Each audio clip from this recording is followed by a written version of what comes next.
നമസ്കാരം, കൊട്ടാരക്കര മീഡിയയിലേക്ക് സ്വാഗതം. സംസ്ഥാനത്ത് നികുതി കുറച്ച് വീര്യം കുറഞ്ഞ മദ്യം വിൽപ്പനയ്ക്ക് അനുമതി നൽകാൻ സർക്കാർ. മദ്യ ഉൽപാദകരുടെ ആവശ്യം അംഗീകരിക്കാനുള്ള നീക്കത്തിലാണ് സർക്കാർ.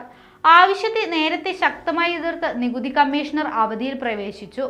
സംസ്ഥാനത്ത് വീര്യം കുറഞ്ഞ മദ്യം ഉൽപാദനം കൂട്ടാൻ നികുതി കുറയ്ക്കണമെന്നാണ് മദ്യ ഉൽപാദകരുടെ ആവശ്യം. ഏറെക്കാലമായി ഈ ആവശ്യം മുന്നോട്ട് വയ്ക്കുന്നുണ്ടെങ്കിലും അടുത്ത കാലത്താണ് സമ്മർദ്ദം ശക്തമായത്. നിലവിൽ കേസിന് 400 രൂപയ്ക്ക് മുകളിലുള്ള മദ്യത്തിന് 251% മാത്രമാണ് വിൽപ്പന നികുതി.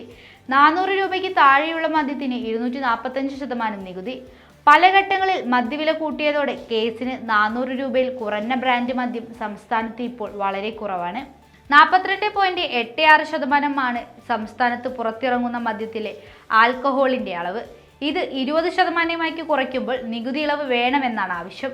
വീര്യം കുറഞ്ഞ മദ്യം പുറത്തിറക്കിയാൽ വിൽപ്പനയും കൂടുമെന്നാണ് മദ്യ ഉൽപാദകരുടെ വാദം. സ്ത്രീകൾ, വിനോദസഞ്ചാരികൾ, IT പാർക്കുകൾ എന്നിവിടങ്ങളിൽ കൂടുതലായി ഇത്തരം മദ്യം വാങ്ങുമെന്നാണ് മദ്യ ഉൽപാദകർ ചർച്ചകളിൽ പറയുന്നത്. കർണാടകയിലും ആന്ധ്രയിലും റെഡി ടു ഡ്രിങ്ക് എന്ന രീതിയിൽ വീര്യം കുറഞ്ഞ മദ്യം വിൽപ്പന തുടങ്ങിയിരുന്നു. ഇത് സംസ്ഥാനത്തും തുടങ്ങണമെന്നാണ് മദ്യ ഉൽപാദകരുടെ ആവശ്യം. എന്നാൽ 2 തരം നികുതി കൊണ്ടുവന്നാൽ ഖജനാവിന് വലിയ നഷ്ടമുണ്ടാകുമെന്നാണ് നികുതി വകുപ്പ് പറയുന്നത്. വില കുറഞ്ഞ മദ്യം വിറ്റാൽ നികുതി ചോർച്ച ഉണ്ടാകില്ലേ എന്ന ആശങ്കയും നികുതി കമ്മീഷണർ അജിത് പാട്ടീൽ നേരത്തെ പല ചർച്ചകളിൽ ഉന്നയിച്ചിരുന്നു. പക്ഷേ സർക്കാർ മദ്യ ഉൽപാദകരുടെ ആവശ്യം നടപ്പാക്കാനാണ് ഒരുങ്ങുന്നത്. അന്തിമ തീരുമാനമെടുക്കാനുള്ള നീക്കത്തിനിടെയാണ് നികുതി കമ്മീഷണർ അവധിയിൽ പോയത്.